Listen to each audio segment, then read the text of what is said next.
afternoon. Good afternoon. Today on the Moment of Steele, I'll be interviewing Xuam A. Lawson Sr., writer, author of book #Fatherhood. Not only is Xuam a writer and author, but he's also an elder in his church and by all definition, a man after God's own heart. So today we'll be discussing further about this book, and we're going to try to dive in and try to excavate some of the things dealing with fatherhood. Fatherhood is one of the subjects that oftentimes doesn't get enough attention. So much attention is usually focused on motherhood, and so we're going to talk about fatherhood today. Excellent. Amen. Well, thank you for having me, Brother Steele. Definitely. Should I call you Brother Larry, Brother Steele? It all works. Man of Steel, I'm not sure. But I appreciate you having me.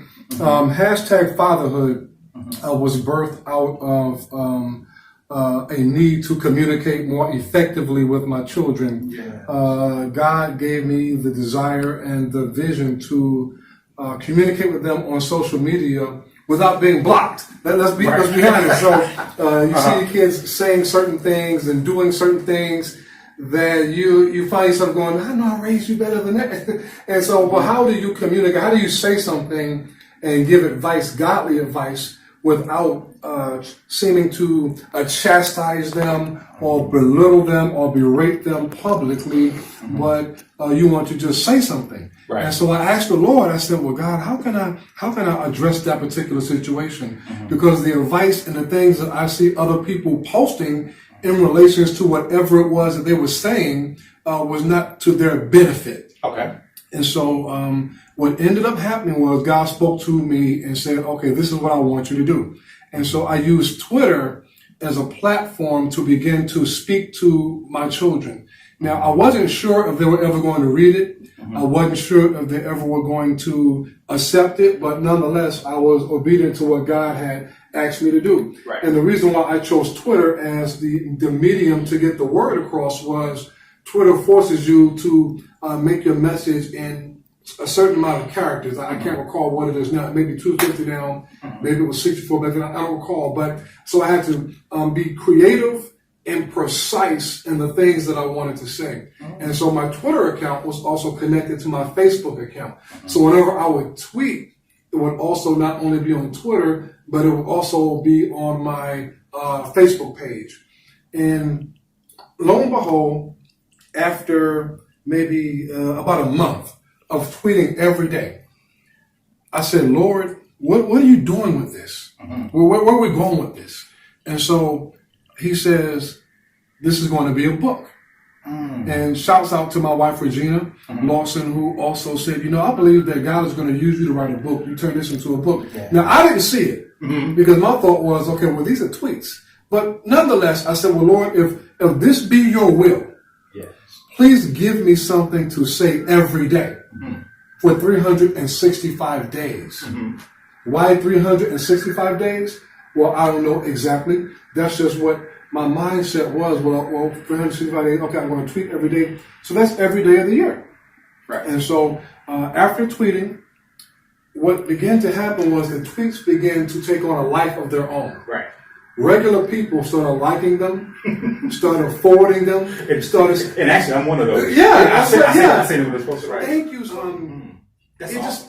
Thank you. So it took on a life of its own, and it grew from there. And my kids began to, not all of them, but some of them began to read them. Yeah. And they couldn't figure out who I was talking about in each tweet, because the tweets began to take on a life of their own. Sometimes I would give fatherly advice on basic topics. Sometimes I would hear from their siblings about something they were dealing with. So I would tweet about how to deal with that particular situation. So I don't want to suck up the air, but that's the beginning of how the book got started. That is an amazing start. Ty Perkins agreed to meet with the teen who stole his car to keep the 16-year-old from being charged. I wanted to make sure that that young man had a chance to at least try to redeem himself from that situation, because everybody deserves a second chance. A second chance turned into closure for Ty. First he cried, which was the hard part for me, because, I can it's like I knew him before I knew him. Through the Restorative Justice Diversion Program, the teen never went to jail. A lot of young men in these troubled neighborhoods, they need support. So they need a man in their life, and it's not always there. And that program, I seen provided that for the young man, so it was pretty compelling to me. I loved it. The teen graduated from high school, and he's not been arrested again. To the believers, y'all are an example. Y'all are an example. All it takes is for one of y'all to move, and the whole crowd around you will move. Y'all hear me? It tells y'all to be an example to us, to the believers. Let no one despise you because of your youth, but be an example to the believers. In speech, in conduct, in purity, in love, and in faith. Y'all got the power. So who gonna turn up with us tonight before?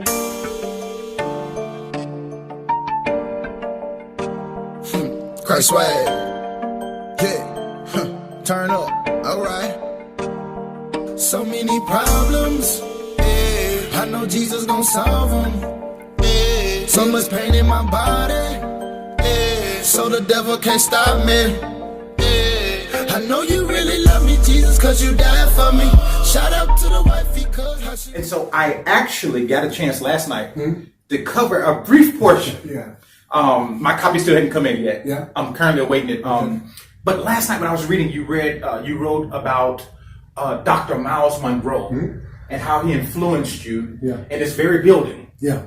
And one of the things that stuck with me when I read the portion that you sent me was his statement of leaving the grave empty.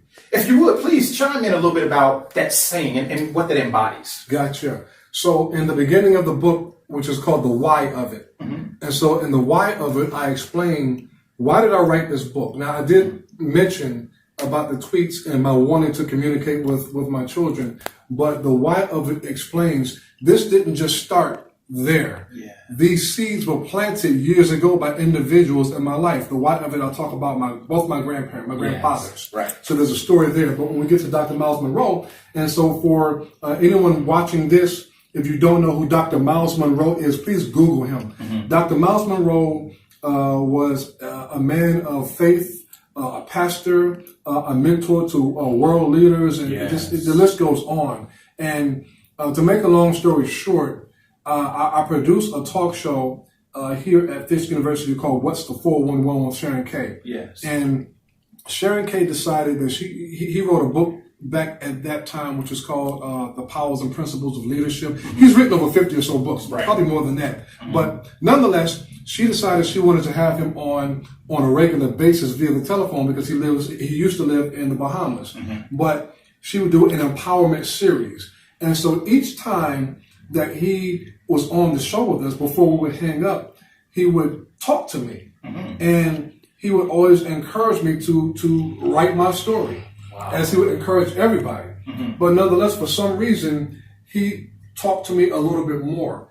He came to the United States. It's in the book in that chapter, The Why of It. But when he came, he spoke here at the Fisk Memorial Chapel. And I'm sure it was packed. I'm sure. Right. He had a following of diverse people. Black, white, people who were from different countries. They all know who he is. And so when I met him, one of the things he said was, Brother Lawson, how's your book coming along? Wow. And I said to him, well, it's coming along. But at that time, I really had an idea for a book, but I really hadn't gotten started on it. But 8 months after I met him in person, after he had been mentoring me for probably at that point about 3 years, he died in a plane crash, which blew up. When you Google that, you'll see that. But I think his family was lost as well. His wife. And I think all the senior members of his church. In that airplane explosion. And at that moment, that was the moment I said, you know what? He always said, leave the grave empty. Meaning, every one of us has a story. Yes. And every one of us has an obligation to leave behind our thoughts and our practices in terms of how they can empower other people coming behind us. And don't take it to the grave. Yes. That's what he meant by leave the grave empty. Wow. That's a profound thought. Leaving the grave empty. For the viewers out there, I'm wondering, are you leaving the grave empty? In other words, are you doing what is necessary to pass down to future generations for them to be able to be what God has called them to be? Or are you simply standing in the way of their success? That's what Dr. Miles Monroe is saying that Exum so eloquently stated. Please share with us some of the principles in the book, Fatherhood, concerning how men should father and your tactics, please. Well, my wife and I have a blended family. So we have a unique insight in terms of parenting and for me personally, what it means to be a father. And I'll be the first to say that I have not lived a perfect life. That before I got married, of course, I had children out of wedlock. And so how do you navigate those waters? How do you co-parent peacefully as much as you can? As much as you can. And at the same time be a father, irrespective of all the obstacles that are before you. And you preach it. Yeah. And so that's some of the things that we as men struggle with, or some of us at least who find ourselves in that situation. And with the book, I address the fact that no matter where I am and no matter where they are, that I'm still daddy, that I'm still your father. And even if you have a father figure in the home where you are, I still want to be a part of your life.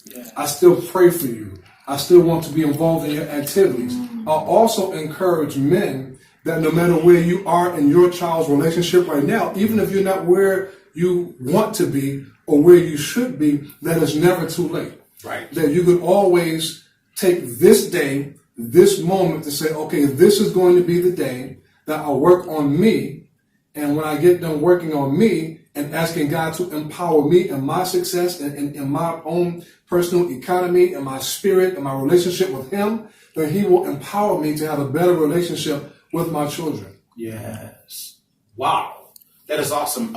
So often as men, we struggle to mend the two. And just to give a biblical perspective, remember when Mary was pregnant and Joseph, who sought to put her off because he felt that all men feel when you're with a woman who is impregnated by someone other than you. It's almost an attack on your manhood. And so Joseph had to hear from the angels to tell him not to put Mary away because he was going to put her away silently. Silently. Right.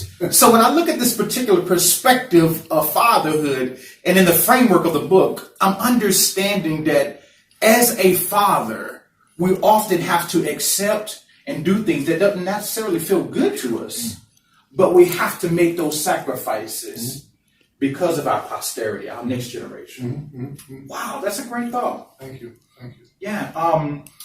One of the other things that I read in the book is so eloquent how you spoke about your grandfather. I think one of your grandfathers, I can't remember if it was your fraternal or maternal, but it was Poppy. Poppy, that's my father's father. Father's father. And which particular area? Poppy. So Poppy was my father's father. Right. And Poppy's name was Isaac Lawson. And so one of the things about Poppy was that he was a person who loved sports and he loved his family, and he passed away at a time in my life when I was not able to fully understand death or articulate how that would impact me in terms of that generational connection between knowing my father and then knowing my father's father. Yes. And that was taken away from me by his untimely death when I was probably 10 or 11 years old. And so I never got the opportunity to sort of build on that relationship the way that I really would love to have had looking back in reflection of my life. Yes. And then when we discussed my mother's father, which is Leo Sproul, I spent a lot of time with him primarily because in the summers I was dropped off. I was born and raised in Brooklyn, New York, but he lived in Hassel, North Carolina. And so a lot of the summers I was dropped off in North Carolina and spent the summers with him. So we bonded pretty tight. And I lost him at about the age of 16. And you'll see that in the book, in the part of the why of it. But when that one happened, I was older. And because I had an opportunity to develop that relationship a little bit longer, it hurt me the most. Oh, wow. And it hurt me the most because this man was taken away from me before I was able to say, I love you. Before I was able to fully appreciate what it meant to have a living grandparent that could teach me, that could continue to mold me and guide me. And so it hit me in a very profound way. Wow. That's so eloquently stated. Wow. What do you say to the young men who do not have fathers or inactive fathers? What do you say to those young men who will one day become fathers? To young men who will one day become fathers, I'll say that there's nothing wrong with living your life for the Lord. There's nothing wrong with dating and trying to practice abstinence, trying to just to not have sex, but to wait and develop that relationship with God first and allow God to lead you to that individual, that one female that is going to be that female that will be ultimately your wife, so that when the time comes, you will have the wisdom, you will have the fortitude and the spiritual covering to not only cover her, but to cover your household as well, the way God intended it to be. Wow. That's great thinking.